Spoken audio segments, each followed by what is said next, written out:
Hi everyone, welcome again. We're here now for our second Latte Lounge live. So for those of you who don't know me, I'm Katie Taylor. I'm the founder of the Latte Lounge online community for midlife women and author of the recently published Midlife Matters book. Now, welcome to the second in this series of our Latte Lounge live show, where over the next 5 weeks, I'm going to be joined by leading women's health and wellbeing experts to talk about and answer all of your most pressing midlife and menopause questions here in real time. So, how does the show work? Well, in this studio today, I've got a fantastic guest like I had last week with Dr. Philippa Kay. Today, I have with me the fabulous nutritionist, Nicki Williams. And how it's going to work is if you're in our Facebook group, please just in the comment section, write your questions. And I'm really, really happy to ask them either anonymously or read your name out. You can also WhatsApp us. You can phone us. We're going to put a number live across the bottom of the screen, probably in about half an hour, so look out for that. So, Nicki Williams, welcome. Oh, thank you so much for inviting me. This is so exciting. I know. I feel like so I'm nice. on Loose Women. We're a better Loose Women. Well, we're not. We're a different Loose Women. Now, I want to give everyone a bit of background about us. Nicki, I get quite emotional about this, but Nicki was actually probably my first light bulb moment, and she may or may not know this, but way before I was going through perimenopause when I was 43 to 47 and struggling then, and you know, my father was the one that actually officially diagnosed me. I was working in a charity and I was in the staff room and there was a leaflet on the table and it said, are you a woman over 40 and are you feeling a little bit meh? And, you know, do you feel like you're putting weight on and just don't feel yourself anymore? And I was like, yeah, I do. That's me. and at the bottom it said Nicki Williams. Yeah. And I thought, right, I'm going to make a mental note and I'll put that in my bag. And I'm so annoyed and I'm really sorry, but it stayed in my bag for 3 bloody years. It's still there. Still there. So I wish I'd phoned you then. You would have saved me a lot of time. But yeah, so anyway, I'm really happy you're here, but you were my original light bulb moment. Now, Nicki is, as I said, a menopause nutritionist. She's also the author of some fabulous books, including this new book. I don't know if you can see it in the light, but it's Life After Menopause. And we're going to be talking about Nicki's book shortly soon. But first of all, would you just give everyone a little bit of housekeeping about what you can and can't answer? Because obviously, you know, you're not a doctor, I'm not a doctor, but we just want to be a bit careful, don't we? Oh, absolutely. And thanks again for having me. I'm really excited about our chat. Look, I am here to answer any questions you've got on midlife, health issues, nutrition, hormone balance, menopause, perimenopause, postmenopause, whatever it is that's coming up for you that you maybe haven't got resolved, that you've still got ongoing symptoms, you're doing things right. I get a lot of people who say, oh, I've got a great diet, I'm exercising, I'm doing all the right things, but I still have these symptoms and what's going on and what can I do about it? So that's really, you know, what I'm here to answer. Yeah, absolutely. And I'm going to ask you, I've had loads of questions sent in, and I want to ask you those, and I'm not going to go through the whole sort of nutrition A to Z because we're just not going to have time, but I think the reason why I wanted to do these lives is often I do podcasts with people or we write about this stuff, but people don't ever get that opportunity to actually ask their questions live. So we are going to do that. But I wanted to actually just ask you something which has become like huge at the moment. There was a new study and it was published in the Journal of Nature Medicine, and it found that adopting sort of healthy midlife diet might help you age. And, you know, I wondered, I don't know if you can see this behind me, but healthy diet is one thing, but then there's these weight loss injections, so Ozempic and Wegovy, and they've been saying recently that it can help with things like dementia and reverse sort of diabetes and certain cancers. And the more I read about it, the more conflicted I am about them. So I just wonder if you could maybe talk a little bit about them, because there are loads of pros and cons, aren't there? There really are. Yeah. And it's becoming very, very common as well. I've just read this morning that the latest stats are 1 in 10 women in the UK are taking some kind of GLP-1 agonists in terms of these weekly injections. So it's like huge now. Yeah. And it's very, very tempting if you've got some weight to lose. But I want women to understand what these things do and also the wider impacts of maybe going down that route. And again, it's a lifesaver for women who have struggled all their lives to lose weight, if they're potentially obese or they have diabetes or pre-diabetes and they need to lose weight for health reasons. It's an absolute no-brainer. It's going to do that for you, and that's what it was originally designed for. However, a lot of women are using it to lose a few pounds here and there or to lose weight without necessarily doing anything else to support themselves, and that's when it can be a little bit problematic. So what a GLP-1 agonist does, it helps to log onto the receptors that produce GLP-1s, which are basically things that regulate your appetite, so keep you feeling full, and slow down gastric emptying, which means you have more food in the stomach for longer, and then you feel full. So you basically don't eat as much. So it's a similar method to cutting calories, cutting your food intake. So obviously that's going to help you lose weight. But the big issue I have with them is that they have some side effects. They are a medication. They're drugs at the end of the day. And the side effects can include gastric ones. So it's mostly nausea, diarrhea, constipation, muscle loss, headaches. And the big thing for me is the muscle loss and the nutritional deficiencies that can come with it. So you're eating less, so you're not going to necessarily get enough nutrients in your diet. So with nutritional deficiencies, things like B vitamins, omegas, minerals, those things are really needed to make your body function, right? They're needed for hormones, they're needed for energy production, for your mitochondria, all of that stuff. So if you're not getting enough nutrients in because you're just not eating enough food, and often as well, when you're on these injections, you might not be eating the most nutritious foods either. So there's less food, but there's also, well, I'm not that hungry, so I'll just grab a sandwich or a half a cake or some chips or whatever. Yeah. And it might not be the most nutritious foods. Okay, so nutrient deficiency is a key one. And that can lead to things like fatigue. I've seen people with hair loss, hair coming out on it. Your skin's going to suffer. Pretty much your whole body is run by, your brain health is run by nutrients. So if you're nutrient deficient, so it's really, really important if you're on them to supplement with a good multi-nutrient, multivitamin, and some other things if you're feeling deficient in those. The other thing is muscle loss. So when you're losing weight, and it can be quite rapid on these, you're not just losing fat because of your body is going to be converting fat, but it's also going to be converting an easier source of energy is from your muscles. So when you're losing weight, you're going to lose fat, but you're also going to lose a lot of muscle. So it's incredibly important to keep up your protein intake and eat more protein if you can, and B, resistance or weight train. So you cannot stop exercising. You need to start and up your weight training to make sure you maintain your muscle mass, because the minute you come off and you've got less muscle, that affects your metabolism, and then you're just going to regain the weight very, very quickly. Yeah. So, and that's the other thing with the injections. They are, meant to be a short-term treatment. So what happens when you come off? Your metabolism is slower and you haven't necessarily fixed the things that originally got you the weight gain in the first place. Things like mindset, emotional eating, choosing the wrong foods, maybe your lifestyle's not that healthy. If you haven't fixed those original things and then you come off these treatments, the weight's going to go back on, and it's going to go back on more. So those are the things that I really would encourage people to address if you choose to go down that route. Yeah. And look, it's certainly not a quick fix at all. And I think that's why I wanted to sort of ask you these questions. You talked about supplements, and we've got a question in which I'm going to ask you in a minute about supplements. But let's talk about healthy eating, because in midlife and menopause, we do have to change the way we eat, don't we? We do. And so let's have a look at that, because that study I mentioned in the journal Nature Medicine Yes. was talking about it from a food point of view. But I did want to mention these weight loss injections because I get asked all the time in the group.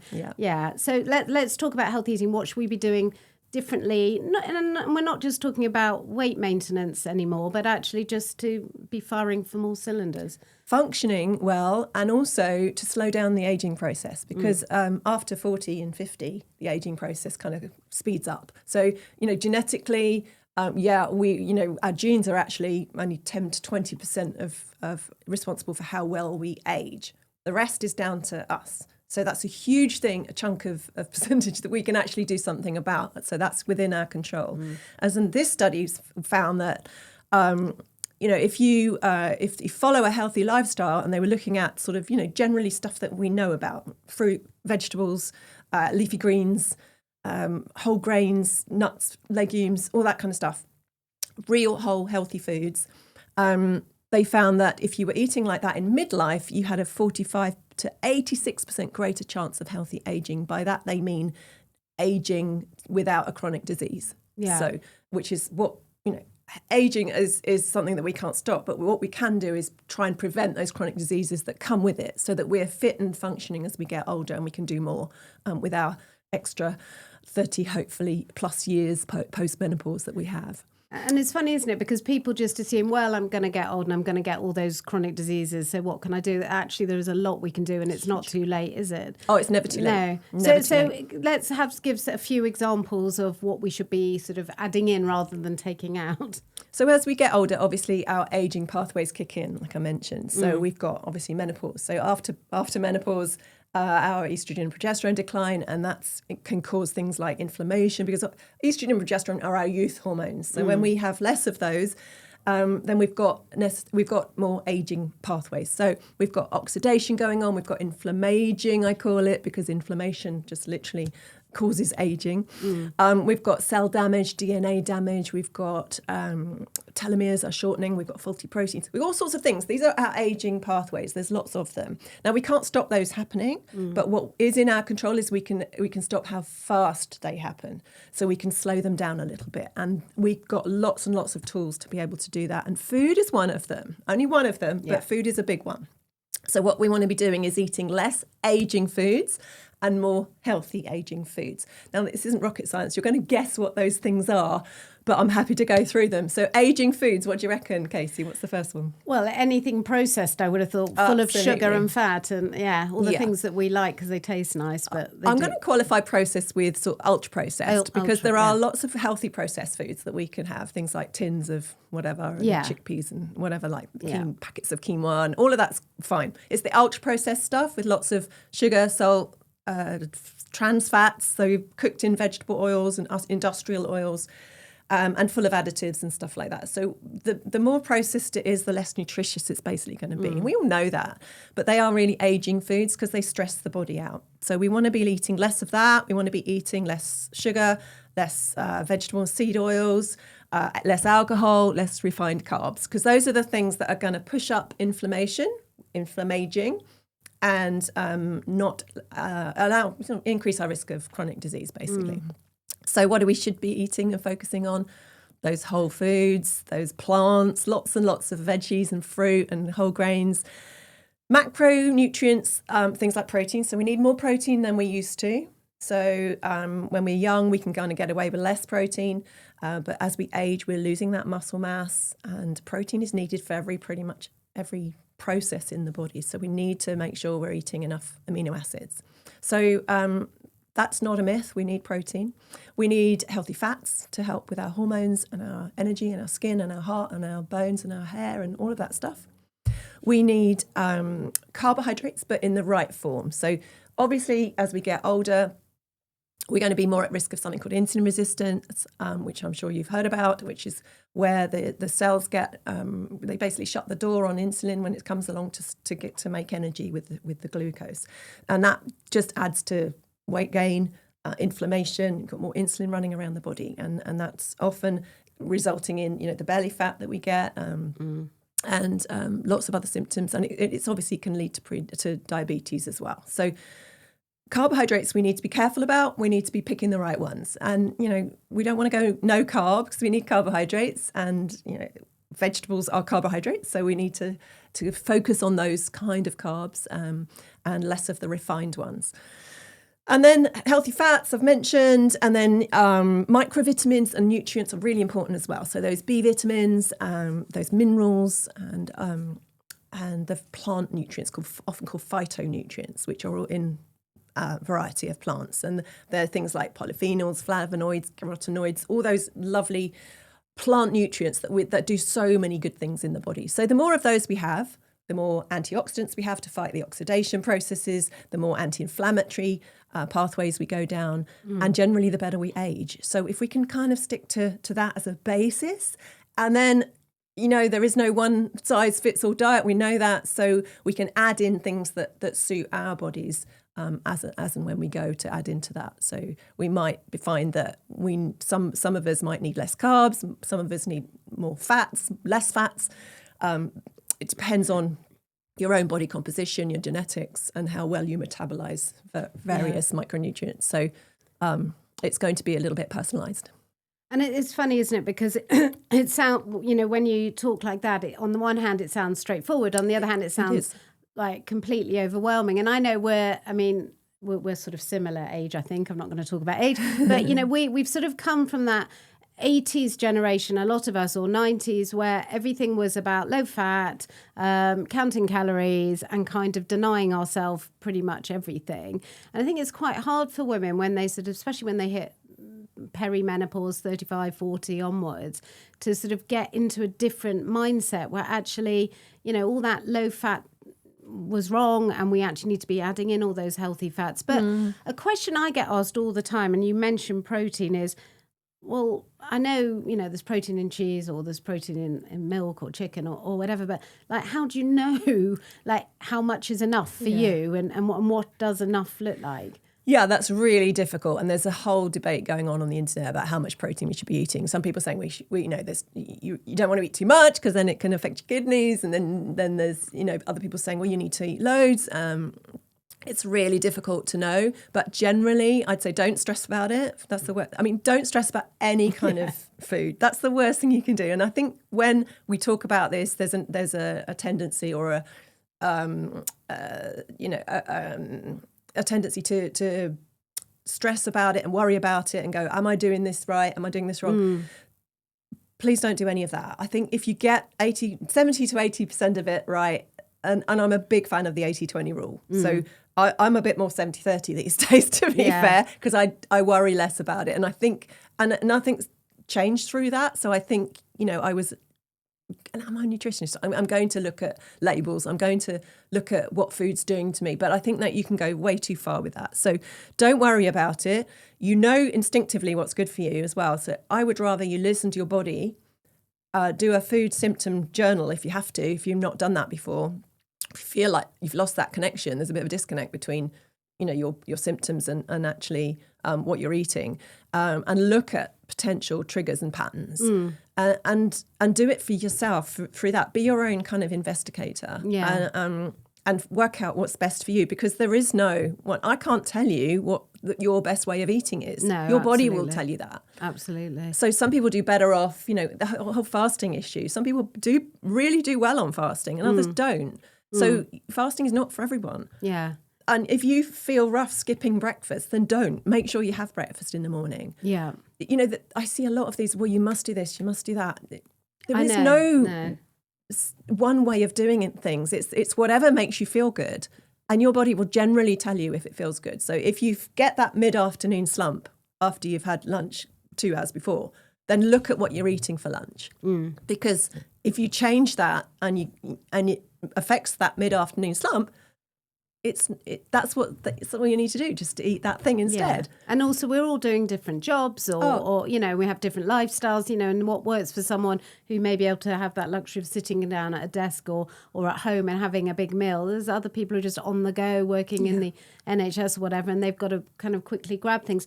Before I ask you some questions, I just want to read some of the Facebook group comments. One of our members has said, I've added a handful of seeds, pumpkin, flaxseed, to my slice of morning toast. Will it help with health benefits? And what would be a healthy alternative to bread? Or is there a bread you'd recommend? I have seeded wholemeal with the added. James, you're going to have to push that up because I can't read. James is our producer, if you're wondering who James is. It's see more. Let's click see more. I have seeded wholemeal with the added seeds. I'm trying to reduce carbs. Okay. Amazing. No, I absolutely love seeds. And I was going to mention it actually because it's such an easy way to add fibre, because that's the other thing that we need more of yes. as we get older.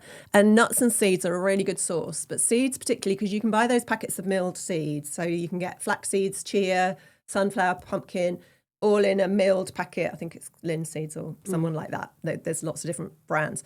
And just a sprinkle of those in your breakfast, so your yogurts, whatever you're eating for breakfast, and then on your salads for lunchtime or soups or whatever you're eating. It's a brilliant way to increase that fibre. It feeds your microbiome. We're going to talk a little bit about gut health. And it's full of nutrients. So we're talking about that nutrient-dense diet for everything. And nuts, seeds, got so many in there and protein as well. So it's kind of like a small thing that packs a big punch. Does a lot, so yeah. a brilliant. And in terms of bread, if you don't have any gut symptoms like bloating or indigestion, then bread's fine. I would go for a good sourdough. The more kind of homemade it is, the better. I would stay away from the supermarket sliced because that's probably the worst. I like the dark rye breads. I'm a really big fan of that. The sort of German dark rye breads. I love some sourdough as well. Seeds, like if you're eating seeded bread, great. Just stick away from the kind of the mass-produced bread because that's got really nothing in it. And it was a bit of a sort of, not a red flag, but saying I'm trying to stay away from carbs, having and I feel bad for all of us because we're told, no carbs, no fat, no sugar, no this. Actually, it's wrong, isn't it? And we shouldn't be frightened of a food group. Oh my goodness. I don't want to be cutting food groups out for anyone because that's stressful on the body, and we need all those food groups. We just need the kind of right kinds. So stay away from the sugary ones, the white stuff, and you're fine. Yeah.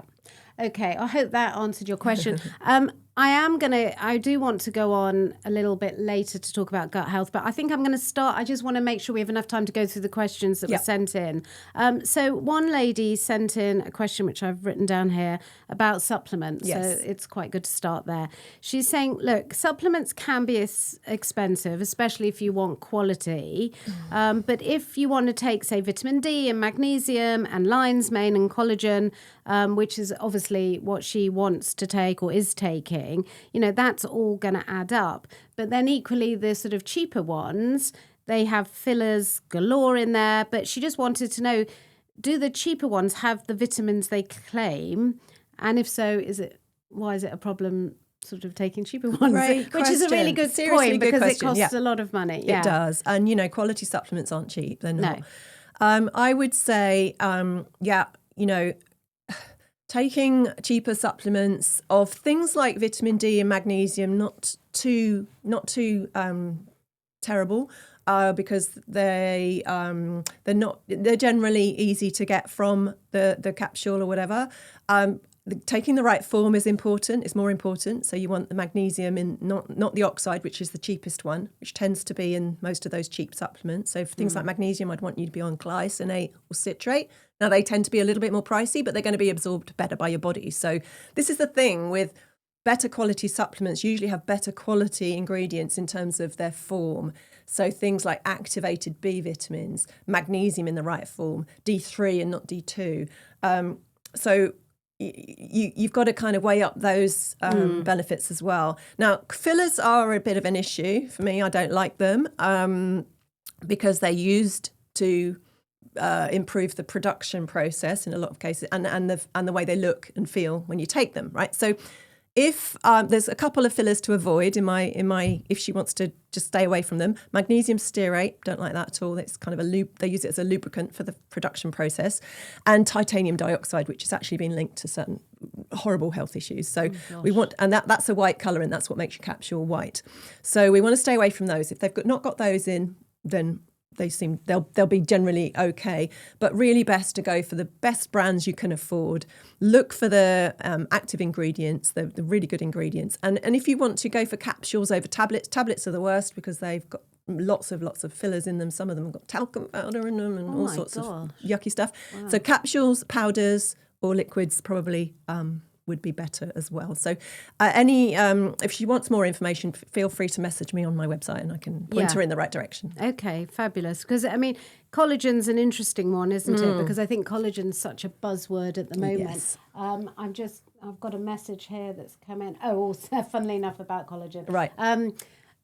Because, everyone hears about the great benefits, for hair and for skin and for nails. And, a lot of people say, do I have to take it, or does my body naturally make it, or can I get it from things like chicken stock? So what are your thoughts on collagen? Yeah. I mean, collagen's so in supplement format, it's taken if it's derived from animals, it's the collagen from animals. But what happens when you take that supplement is that the stomach breaks it down into those individual amino acids. So then that collagen is broken down.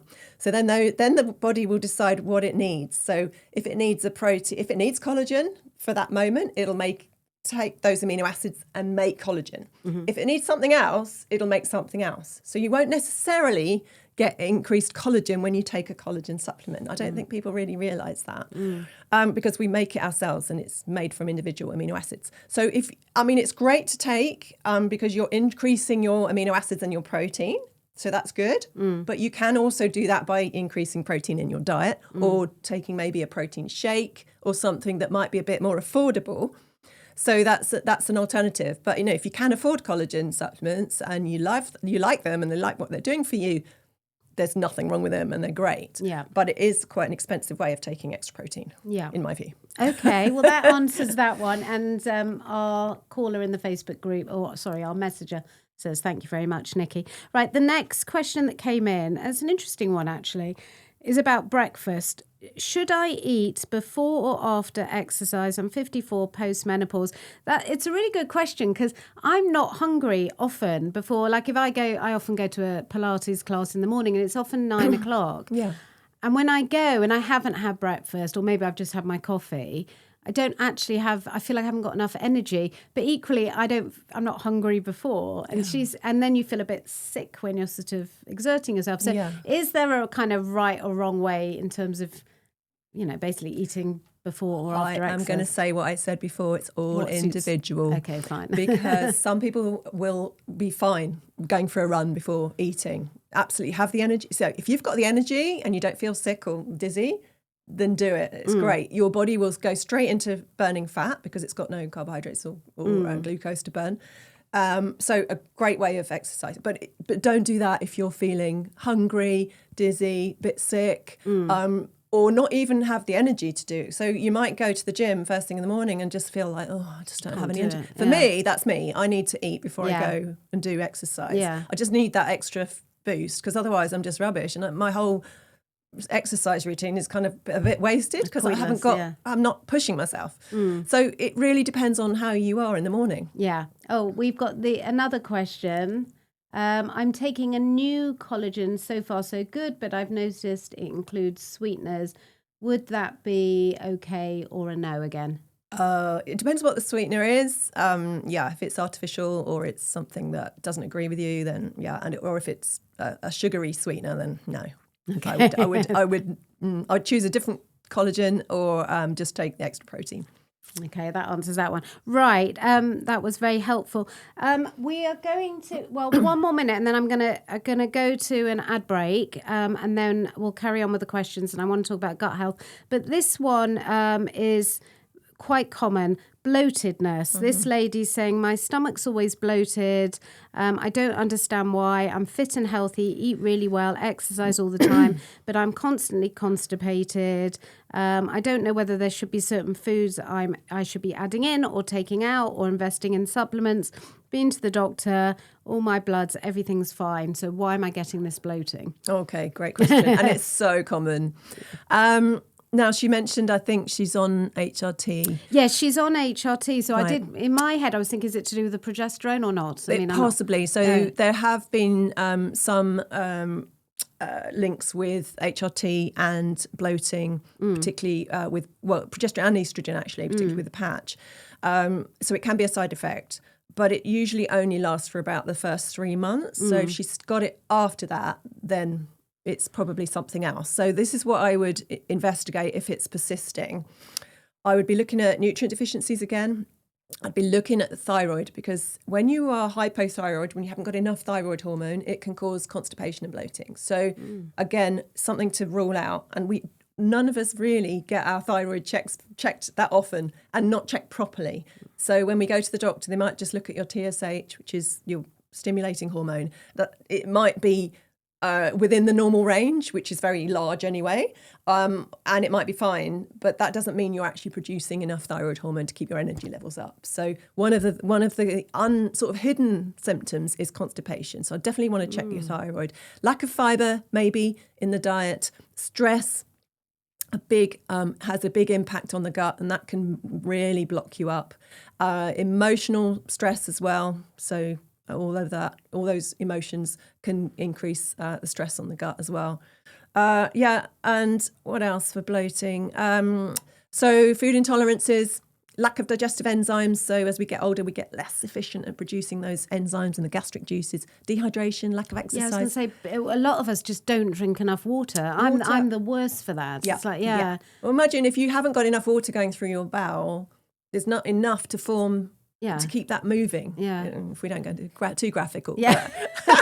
I'm happy to talk about poo. You absolutely need good hydration, and that's part of your good general gut health anyway. So okay. One of the supplements I would recommend if she's struggling is magnesium citrate. It helps to loosen, it relaxes the bowel, so it loosens it and increases that movement through. And the other thing I would be doing is adding in flax seeds and seeds. And a couple of good fruits, the old classic prunes and kiwis are natural kind of laxatives. They don't work for everyone, but it's worth a try. But getting in those extra seeds as well will help with the digestion. And also the kiwi vitamin C is fabulous, isn't it? Yes. It's very high in vitamin. Okay, Nicki, thank you very much. We're going to take a very quick ad break now, but please keep putting your questions in the Facebook group, or you can phone us after the break. We're going to put up a phone number, and we would love you to ring in live. If you do, we're also, Nicki and I, are going to choose our favourite caller or message a question of the day. You can win some of these fabulous V14 supplements, which will be coming your way. So thank you, Nicki, and we'll speak after the break. Today's episode is brought to you by Youth and Earth, the pioneers in longevity supplementation. Let's be honest, taking multiple supplements every day can be overwhelming. You've got one for energy, another for skin health, something else for brain function, and before you know it, you're staring at a handful of capsules, wondering if they even work together. That's precisely why V14 Longevity Reds was created. Instead of juggling multiple products, V14 combines 38 powerhouse ingredients, including 14 science-backed longevity compounds, all at efficacious doses. Now, this isn't just another greens powder. It's a next-generation formula designed to support cellular health, energy, and overall longevity in one convenient daily scoop. And the science speaks for itself. In a C. elegans study, V14 was put head-to-head with AG1, one of the most well-known greens powders on the market. And the result? Well, V14 significantly increased health span. That means it didn't just help these tiny organisms live longer, it showed it actually increases your health span. And if it works at cellular level, imagine what it can do for you. With a formula packed with polyphenols, antioxidants, and mitochondrial supporting compounds, V14 makes daily longevity nutrition simple and effective. Mix it with water or add it to your smoothie, and you're giving your body the ultimate upgrade in one scoop. So if you're ready to simplify your supplement routine and take your health to the next level, check out V14 Longevity Reds at youthandearth.com. And because we love all of you, use the code podcast15 at checkout for 15% off your first order. So, one scoop, 38 ingredients, science-backed longevity. And that's V14. Right, welcome back. We've had some brilliant questions so far, and Nicki, thank you obviously for answering them. And well, we could sit here all day, but just as a reminder, we've now put up a phone number, as you can see right across the screen. please ring in so that we're not too lonely. Ask us your questions. I'm very happy to keep it anonymous, but it would be lovely to hear from you. And also carry on putting your questions in the chat and we'll answer them as well. Now, just before the break, Nicki and I were talking about bloating and sort of that, what we can do about that.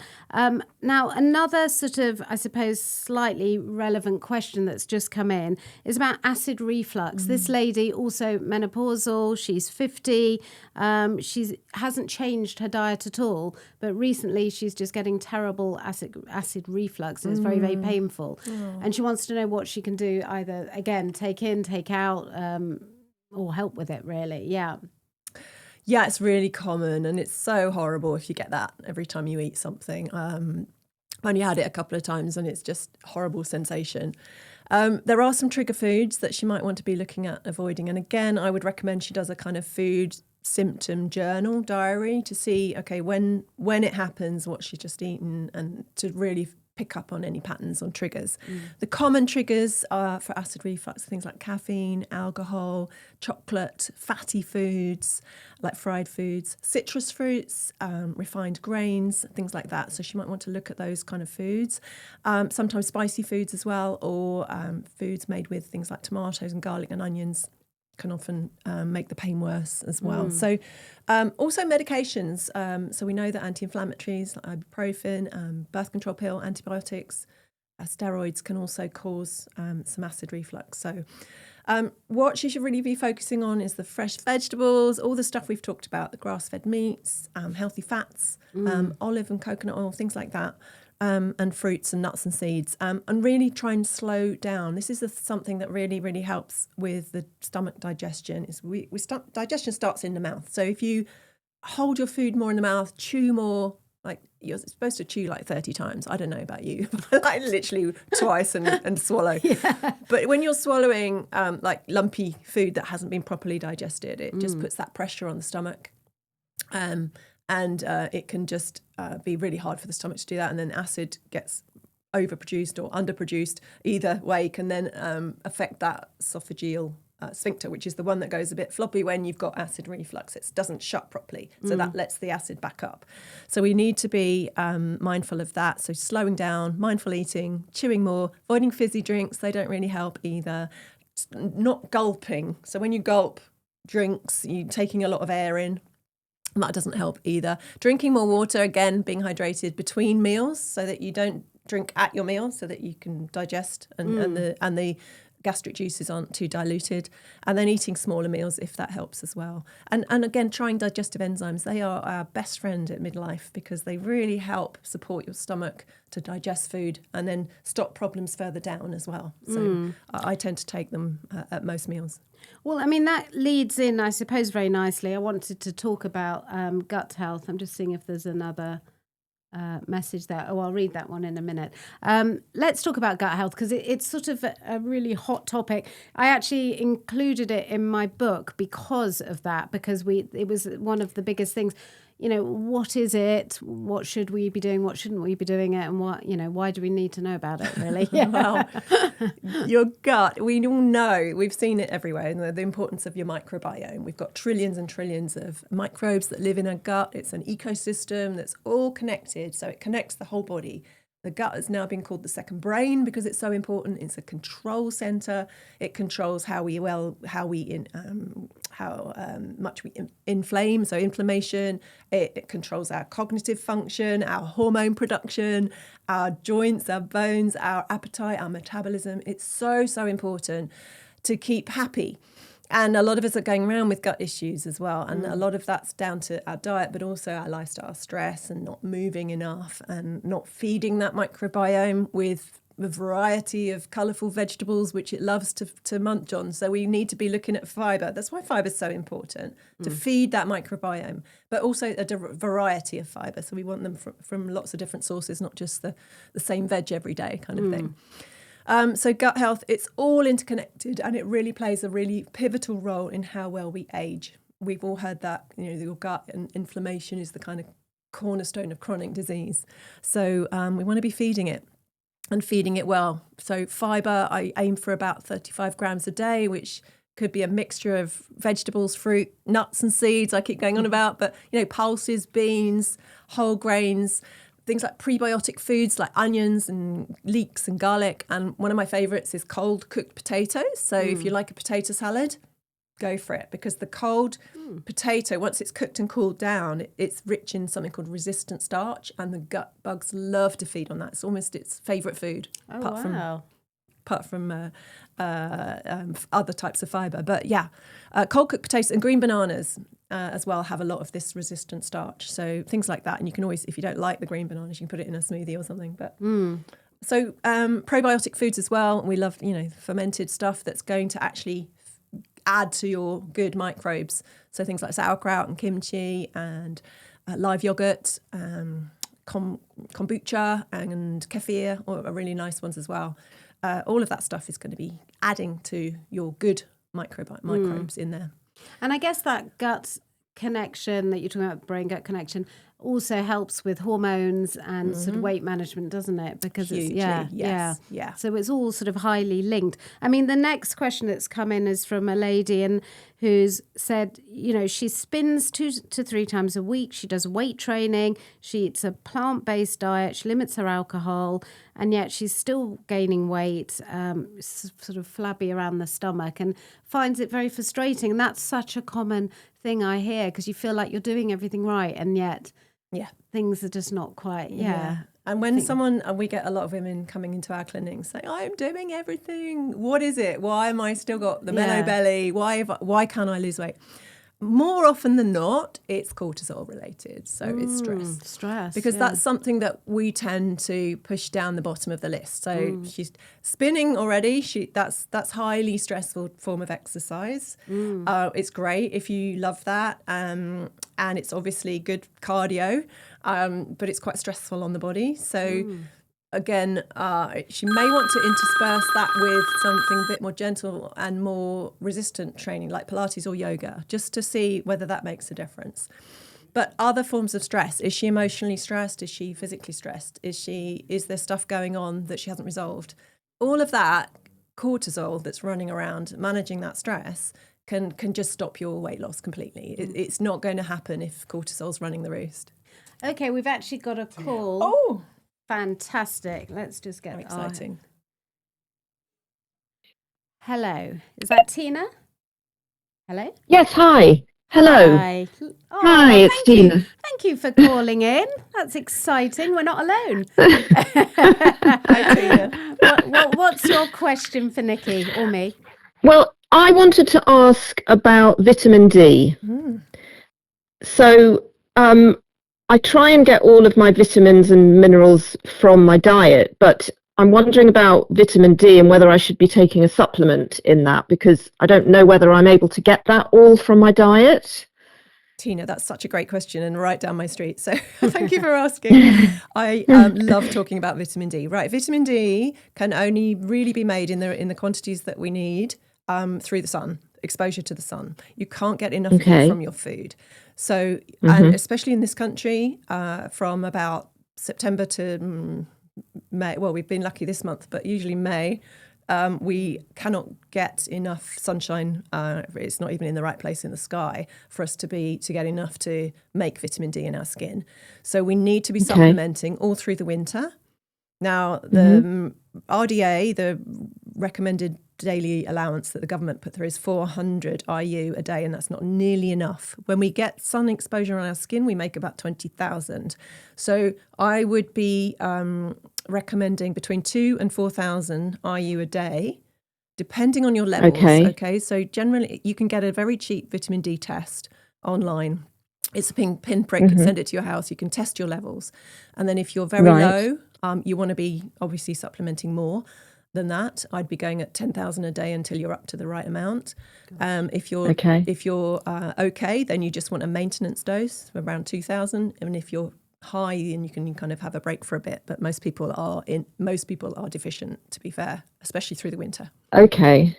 And should I be getting a test, the online test, before I start supplementing? I would, yes. I would look at your levels now. Now, if you haven't supplemented through the winter, and we're in April now, you're going to be low.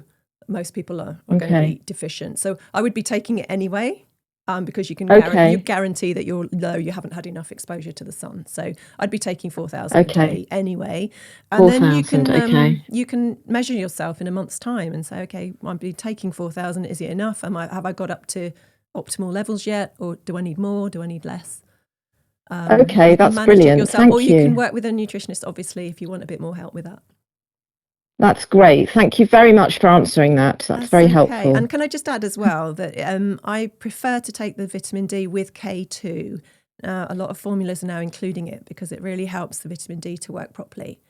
K2, all right. K2, and a lot of the formulas are now with K2. So look for that one and you're getting double the benefits. And the other nutrient you need to be taking with vitamin D is magnesium. So as long as you're taking those three, you're in the best place. And magnesium citrate or glycinate, yes. Depends. If you're slightly constipated, I'd be taking citrate. If you don't want the extra bowel movements, I'd be taking glycinate. Oh, that's brilliant. Thank you. Thanks very much. You're so welcome. Great Thanks for advice. calling. Yeah, thanks all right. for calling. Thank you. Thanks. Take care. Bye-bye. Bye. Well, Bye. Thank you, Nicki. That's brilliant advice, actually, because, we don't get nearly enough sunlight in this country. I'm going to read a couple of more questions from the comment section. When it comes to natural or Greek yogurt, should we be going for the full fat or reduced fat versions? I keep getting conflicting advice on this. I always think that reduced fat means replaced with chemicals. So therefore, should I be avoiding fat-free? Yeah, I'm a big fan of full fat. Full fat for me.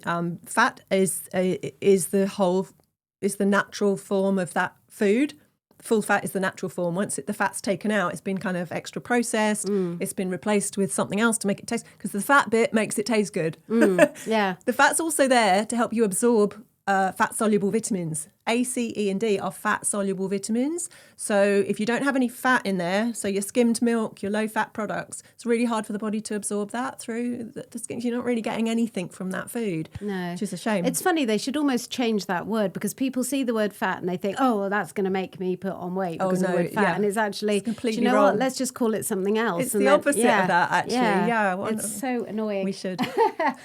Okay, great questions. I'm going to just quickly whiz through two more, actually just one more, and then I'm going to ask Nicki some interesting questions. Okay, food to avoid hot flushes. Now, this lady messaged me. She's actually been through, I won't go into her health issues, but to a point where although she wanted to go on HRT, she can't, and she also is scared to. Okay. And we've discussed that, and that's obviously, a decision that she's made with her doctor, and that's absolutely right for her, and that's what she should do. However, her hot flushes are absolutely unmanageable, and she does notice that sometimes they are triggered, but she can't by food, but she can't quite figure out what it is. Okay. So are there certain foods or drinks that make things worse? There are some common ones, but it may be, it may not be any of these. It might be something that's really particular to her. But most people the triggers are caffeine, alcohol, hot drinks, any hot drinks,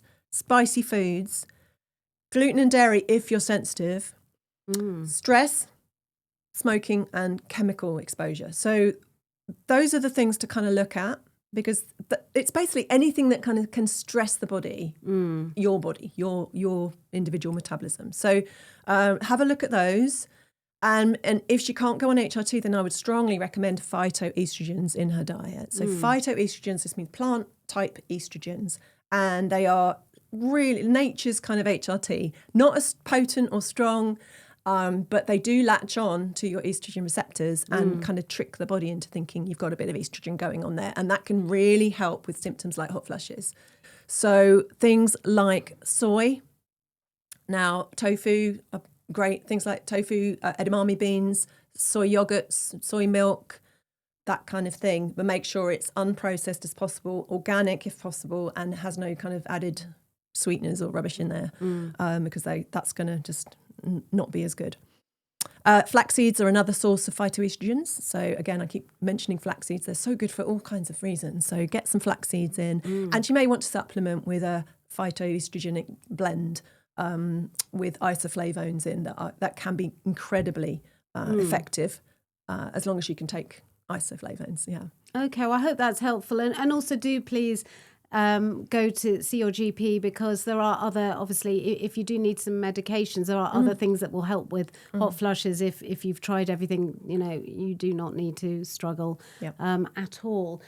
Okay, if you want, we've got about 10, what time is it? Yes, we've got about 10 more minutes. So if you want to drop a few more questions in or phone us, please do. But Nicki, last week I did this with Dr. K and we had a bit of a laugh. So I'm going to do it with you. It's lovely to have your expertise here, but we also want to know the sort of girl you are outside of your work. So do you? Yeah, I do. I really do. So I'm doing this quick flash round of questions, and don't think too much about them, but it might tell us a lot about you. New York or Paris? Oh, Paris every day, yeah. Oh, okay. Autumn or spring? Spring. Like the warmth and the flowers. Yeah, I agree. Trainers or Uggs? Trainers in the summer, Uggs in the winter. Can I say that? Can I just flash my leg? Woo, she's got them on in the sunny weather too. You can see them. I've got my, there we go. And I've got my trainers. There you go. I have my Uggs on today because I like to feel like I'm on carpet. We're doing both Uggs and trainers together. Yes. That was not planned.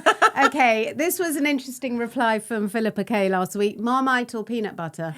Both together. Really? I love them on together. Have you ever mixed them up? No, that oh sounds my God, disgusting. it's amazing. Salty and nutty. And yeah, I love it. Okay, I'm going to try both. No, Philippa went, she said, disgusting and disgusting. And then I said, well, what would you have on your toast? She went, lemon curd. And I was like, oh my God, that was like home economics when I was 16.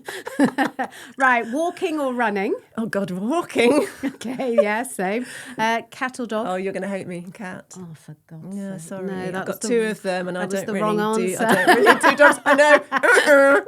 Actually, to be Am fair, I thrown out? Yeah, she's gone. She's not. You're not coming back. To be fair, and by the way, if you want to play along, write in the comments whether you agree with either of us.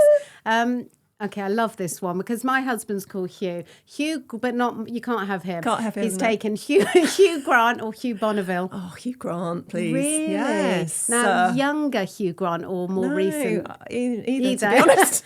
You see, I love Hugh Bonneville because he's just cuddly and he's cute. Right, bath or shower? Shower, but if I had a nicer bath with a nice view, I'd definitely go bath. But shower, I haven't. My bath's horrible. Yeah, well, I fall asleep in them. Okay. Hair or makeup? Oh, hair. Hair every Have you seen the thickness of this? I got it. Hair. No. Okay, fine. Lastly, what is one thing that you cannot do without?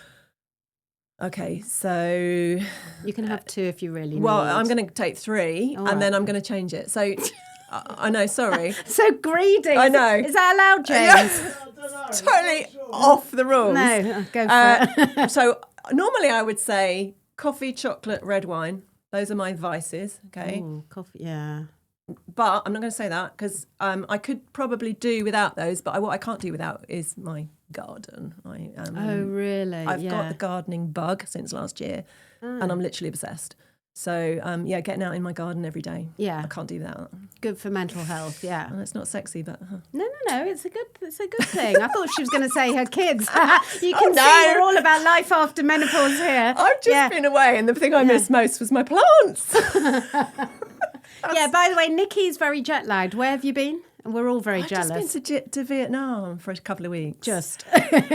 But it was a week ago, no? More? No, literally a week ago I landed and I'm still feeling like I've been hit by a truck and walking around. Like, you know when your eyes, like you just have to force them open? Yeah. That's how I'm feeling. That's how you're feeling. Well, look, you've done very, very well. well. Strong coffee before coming on. So one of the ladies in our group has said, I'm with you, Katie, dogs all the way. Sorry, Michelle. But to be fair, I did grow up with cats and was terrified of dogs. And then I was bullied by my youngest into getting a dog for about 10 years. I caved. And I just love her. Actually, now. do you know what? I think if I actually got a dog, I'd be fine. It's just... It's what you're used to, isn't it? Yeah, it's other people's dogs I don't really like. Okay, exactly. That's what my mum always says. Right, now's the time for the giveaway, Nicki. We've got this fabulous prize from our sponsor, Youth on Earth, V14, and we can only give it to one person. So...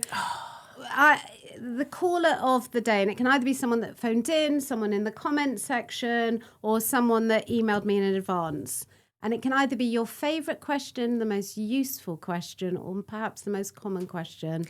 or unusual question that's been asked? Well, the one I enjoyed answering most was the vitamin D one, and the lady that phoned in. So I think, and because she picked up the phone, I think she should get the prize. Do you think? So that was Tina. It was quite brave. And thank you. It actually makes it a lot more interactive and fun, and it's very useful actually because everyone talks about vitamin D. So Tina, that's yours. All right. Well, Nicki, thank you so much for joining me again. It's been so lovely to obviously catch up with you. Yes. And I didn't mention at the beginning, actually, that Nicki did our first Latte Lounge retreat day to celebrate the Latte Lounge first birthday. So we've known each other that decades long. It's ago. Literally 10 years. Is it 10 years? Well, no, maybe it's 9. Feels so long ago, doesn't it? Yeah. Back in the day when we couldn't even say the word menopause, could we? No, and things have changed so much. Like, there was just no one talking about it. Now everyone is, but that's a good thing. That's a good thing, yeah. As long as people don't get too overwhelmed. Yes. So I really hope you all found that very helpful. Well, as I said before, from last week, we'll save the recording of this show on our YouTube channel, and you can watch that back at your leisure. And don't forget to mark in your diaries for next week's show, where I'll be talking to Dr. Alka Patel about the 9 hallmarks of aging and how, with lifestyle changes, we can not only slow down, but actually reverse the aging process, which is pretty cool.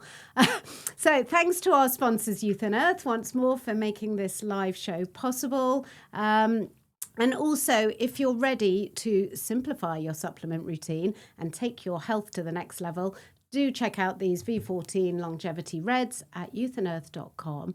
Because we love you all so much, I've got a great discount for you. It's podcast 15 at checkout, and you'll get 15% off your first order. So 1 scoop, 38 ingredients, science-backed longevity. That is V14. And you can find out more about Youth and Earth, as I said, via their website, which is youthandearth.com. And just before I say goodbye to you all, please remember that Nicki's written this wonderful book, Life After Menopause. I've written this wonderful book, Midlife Matters. And honestly, I think, where's the camera? That way. I think between both of them, there is nothing else you'll need to read. And we've both put in our hard passion, love, and expertise in order to help everyone. So, and again, thank you, Nicki. You're so welcome. It's been really fun. Yeah, it's been a lot of fun. Let me just see. Great session. Thank you both. You're very, very welcome. So take care. And we'll see you here next week with Dr. Alka Patel. Bye.